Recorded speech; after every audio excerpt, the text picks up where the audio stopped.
Not gonna lie, some TVs are more fun to review than others. And this one is definitely in my top 5 this year. Hey everybody, I'm Caleb Denson for Digital Trends, and we are of course reviewing the TCL 8 series mini LED TV. Kind of a big deal this year. You guys enjoyed the unboxing. I hope you enjoyed the review, but we got some stuff to cover. So first of all, let's talk about what mini LED is. Before I jump into the technical stuff, if you haven't seen the unboxing and basic setup video for this TV, click on the link right up there. You definitely want to see that because unboxing and setting up this thing it's really something. And then you want to see a little bit of what we have to say about the menu settings. We'll touch on that later. First, mini LED. What is it? Well, if you don't know how LCD TVs work, you have an LCD panel with a whole bunch of layers in it, and then behind that are individual LEDs. Now, lesser TVs might just have them in strips on the sides or top or bottom.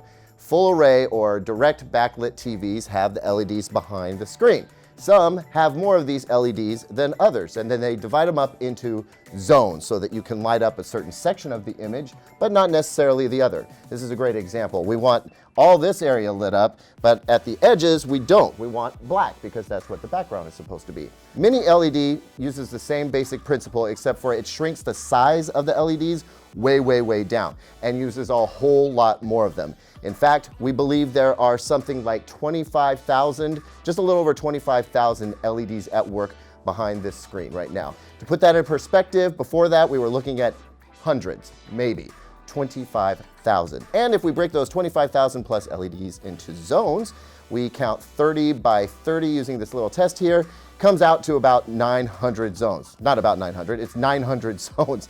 That's a lot. So you should have really great control about where the screen lights up and where it doesn't. And the other objective is to get rid of that halo effect. That's that sort of halo of light that goes around a bright object when it's on a darker background and gradually gets black instead of there being a sharp line there. And all of that is in service of trying to get closer to OLED, I feel, because OLED doesn't have a backlight. It's self-emissive. The pixels light themselves up. There is no need for a backlight, and there is no worry about halo effect. So, how close does it get? Let's find out. Okay, test pattern time, and if you've seen this before, you know we're just trying to get this TV to trip up and show us what kind of a halo effect it does have. When you're right on axis, it's actually quite impressive. I'll go ahead and block this out, and you'll see, yeah, there's a little bit of light bleeding out of the sides and the bottom here, but I've seen way worse. And more importantly, those white boxes are super bright right now, and we're actually the darkest mode that this TV offers. Now, I know a lot of you are wondering about how uniform the screen is. We've seen hit or miss results from TCL. The 75-inch 6 Series was great. The 65-inch 6 Series from last year, not so much. What I'm seeing here is, well, frankly, the best one I've seen from TCL so far. You're gonna have some amount of dirty screen effect no matter what TV you purchase. Just some are worse than others. This is a really great example, so I'm highly encouraged there. Now let's talk about tone mapping, or electro-optical transfer function, EOTF as it's known, which doesn't sound sexy, but it's actually super important because this has to do with how the TV maps out dark to bright and gets all those individual subsections in there.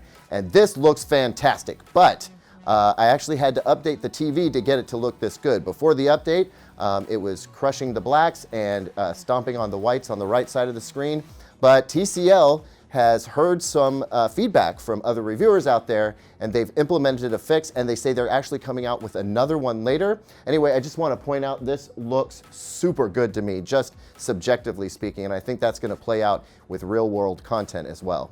On our color ramp, I've seen worse and I've seen better. I mean, there's definitely some bars here as it ramps down into the darks. I'd like to see that be a little bit smoother. It definitely looks good on the brightest end. It's just that as it goes down to dark, it seems to struggle a little bit. Again, I've seen worse and I've seen better, but rarely does this actually play out importantly when we're watching real world content unless we've got a huge wash of color on the screen.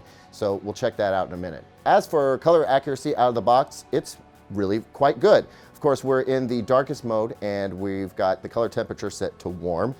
Nothing jumps out at me. The red seems pretty hot, but I think that's just because this is an HDR pattern. What I would say is that even though the TV only costs $3,000, and I say only because it's 75 inches and it's competing against some of the most expensive TVs out there, I would recommend that you get a calibrator to come out and just get it dialed in so that it's just right, because it is capable of communicating director's intent, and I think it's worth it.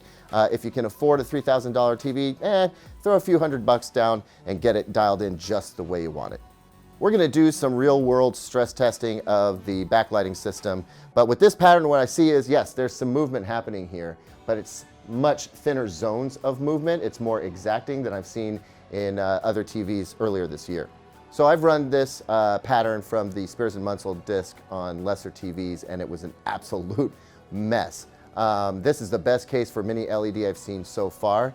This is a really tough thing to pull off, and if you go off angle, you can see the mess, but on angle, it looks really clean. So here's a little bit more realistic of a star field in the film Gravity, and I'm just looking for any kind of washout in the star field. What I don't get is washout. I see pinpoints of light, and where we have really intense brightness, doesn't seem to bleed over much at all. This looks great, and this isn't even HDR. What is in HDR is in the Revenant, and oh my gosh, it is so in HDR. The whole thing looks amazing. I gave up looking for the scene I wanted, settled on this one because it looks fantastic, and see the captions there, not causing any bleed down into the letterbox bars. So I feel like I should cut to the chase here. In terms of pure picture quality, this TV looks fantastic. I've been watching it for hours, and I really, really enjoy it. I would put it right up against the Samsung Q90R, right up against it. I don't know which TV I would prefer. Both do things very well. Both have their own little limitations. I feel like this TV is very competitive, and when you consider it's 75 inches for $3,000, this kind of picture quality, absolutely fantastic. Is mini LED the truth? Absolutely. I think it makes a huge difference. Now, off angle, still got the same problems. Does it have perfect black levels? No, it doesn't. It still has a little bit of that halo.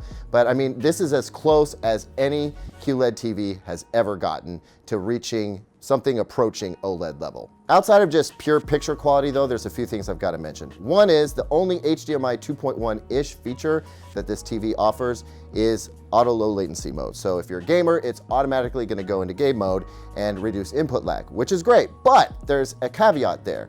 So the low input lag is good down to about 20 milliseconds, right? But that's only if you have dynamic contrast set at the low or the medium setting. If you set it at high, which is going to get you the most HDR punch and the brightest brights and the darkest darks and the best overall color, that goes up considerably. So it seems like there's a little bit of a trade-off between whether you get the most amazing picture quality or you get super low input lag. Now, I'm with Vincent Teo over at HD TV Test on this one. I think that you either get the super low input lag so that you get a great score and you're highly competitive on first-person shooters, or you get the best possible graphics. I think you can, balance that out if you want to. Two different kinds of people there. If you're the kind of person that wants both, well, it's kind of hard to get with this particular TV. Outside of that, I'm really enthusiastic about this TV. I think it's a really great leap for the technology. Its implementation here is really stellar. I would be proud to own this TV in my home. Yeah, it's big. It's 75 inches, but it's a glorious 75-inch picture with really incredible HDR performance, Roku platform built right in. I mean, if you've got the scratch, get this TV. It's fantastic. And of course, yes, we're gonna have to pit this against the Samsung Q90R, but I think that when we do, what we're gonna find is that, again, it's just a matter of little tiny trade-offs. I mean, it's that good of a TV. Folks, thanks as always for watching. This TV is starting to come out in stores. Leave me a comment down below. Are you gonna go see it? Have you seen it already? And if so, what did you think?